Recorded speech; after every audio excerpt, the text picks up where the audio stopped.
तुम्हें एक, चलो बीच में एक थोड़ी सी मोटिवेटिंग कहानी सुनाता हूं। वैसे तो टाइम वेस्ट होगा बट कोई बात नहीं, तुम्हें समझाना भी जरूरी है। लास्ट ईयर, मतलब 2 साल पहले की बात है। इंस्टाग्राम पर बहुत सारे बच्चे मैसेज करते हैं, मैं जनरली रिप्लाई नहीं करता, ऑल्दो मैं इंस्टाग्राम पे हूं। आपसे भी यही निवेदन है कि आप इंस्टाग्राम मत यूज कीजिए, stay away from social media. But फिर भी कुछ लोग चलाते हैं थोड़ा बहुत। एक बच्ची का मेरे पास में मैसेज आया हुआ था जब मैं प्रयास बैच में पढ़ा रहा था, ठीक है। और प्रयास बैच स्टार्ट हुआ था आई बिलीव 8 जून को। उसका मैसेज आया हुआ था 11 जून को। कितना बड़ा मैसेज, इतना बड़ा message, line by line, line by line, line by line, line by line, line by line, इतना बड़ा मैसेज। और उस, अगर मैं मैसेज की क्रक्स की बात करूं तो उसमें यह लिखा हुआ था कि सर क्वेश्चन नहीं सॉल्व होते, क्या अप्रोच लगानी चाहिए, क्या स्ट्रेटेजी होनी चाहिए, टाइम बहुत इन्वेस्ट हो जाता है सर, क्वेश्चंस बहुत लेंदी है मैथ्स के, ये वो मैसेज मैंने देखा भी नहीं। आई बिलीव ये 11 जून 2023 की बात है। उसके बाद में उसका मैसेज आया हुआ है अप्रैल या मार्च में शायद, ठीक है। 22 मार्च 2024 में उसका अगला मैसेज था, क्योंकि ये तो मैंने देखा नहीं मैसेज, उसका रिप्लाई नहीं किया। सर मैं सेलेक्ट हो चुकी हूं, मेरी ऑल इंडिया रैंक शायद 3000 समथिंग कुछ आई थी, मुझे एग्जैक्ट नहीं पता, जेई मेंस की, ठीक है। जेई मेंस की उसकी 3000 रैंक थी और जेई एडवांस में शायद अप्रोक्सीमेटली 5000 के आसपास रैंक थी उसी बच्ची की।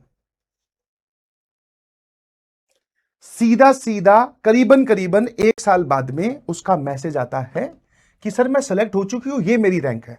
3000 अभी तुम्हें सुनने में थोड़ी अजीब लगती होगी, बट तुम पहले लाके खाओ, तो वो भी बहुत हार्ड टू अचीव है। अब भाई इस बीच में ऐसा क्या होगा, मैंने तो रिप्लाई किया नहीं, तो उसने ऐसा क्या किया होगा कि वो सेलेक्ट होगी। क्वेश्चन तो उसके भी नहीं सॉल्व हो रही, उसकी वहां पे खुद की लिखी हुई बात है, एविडेंट थिंग। क्या हुआ होगा ऐसा?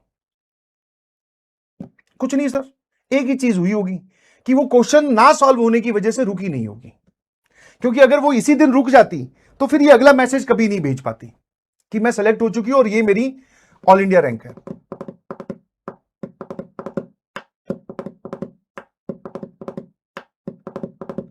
कुछ समझ पा रहे हो जो मैं आपको समझाना चाह रहा हूं? कि ये एक जर्नी है भाई, there are some positives and maximums are negative. आपको ये जर्नी कंप्लीट करनी है, ठीक है। तो please follow this thing, consistent रहो, हार्ड वर्किंग रहो। जो क्वेश्चन नहीं सॉल्व हो रहे कोई बात नहीं, उनका सॉल्यूशन देखो, डिब्बी के सॉल्यूशन मैं आपको प्रोवाइड कर रहा हूं, वहां से कुछ सीखो, उनके बगल में बादल बना बना के लिखो, ये हार्डवर्क लगाइए, क्योंकि J is the game of hard work भाई, ये 10th वाला गेम नहीं है। 10th वाला गेम जैसा भी था आप उसमें बहुत अच्छा करके आए हैं, अब उसको बंद कर दीजिए, उसको भूल जाइए। अब 11th वाले गेम और जेई और एडवांस और मेंस की गेम को समझिए और इसके रूल्स और इसकी डिमांड क्या है उसके हिसाब से अपने आप को अलाइन कीजिए। आप चाहे मुझे रोज आकर ये बहाने देते रहो कि सर स्कूल में प्रेशर है, जो कि मैं डिनाई नहीं कर रहा हूं कि प्रेशर नहीं है स्कूल वाले भी होमवर्क देते हैं, स्कूल में ही जाना होता है सर, उन फट्टों पे बैठना पड़ता है बेंचेस पर, फिर यहां आके आपके सामने बैठना पड़ता है, कुछ बच्चे खाना नहीं खा पाते, है ना, स्कूल यूनिफॉर्म में ही क्लासेस अटेंड कर रहे हैं। मैंने कहा यस, यही तो part of the JEE journey है। तुम्हें वो जो मेहनत करने वाला इंसान है वो क्या ऐसे बैठे बैठे कन्वर्ट हो जाते हो? ये जो तुम डे बाय डे सेक्रीफाइस कर रहे हो, जो तुम थोड़े थोड़े मतलब अंदर की चीजें, अपनी जो इच्छाएं हैं वो मार रहे हो, इसी से तुम हार्डवर्किंग इंसान में कन्वर्ट हो रहे हो भाई, ठीक है। तो ये सब part of the JEE journey है। इसको मैं ये तो बोलूंगा जरूर ऑब्वियसली एंजॉय करने की कोशिश करो, बट एंजॉय करो ना करो, इससे पास करने की कोशिश करो, इसको आप स्किप नहीं कर सकते, ठीक है। चलिए आ जाइए।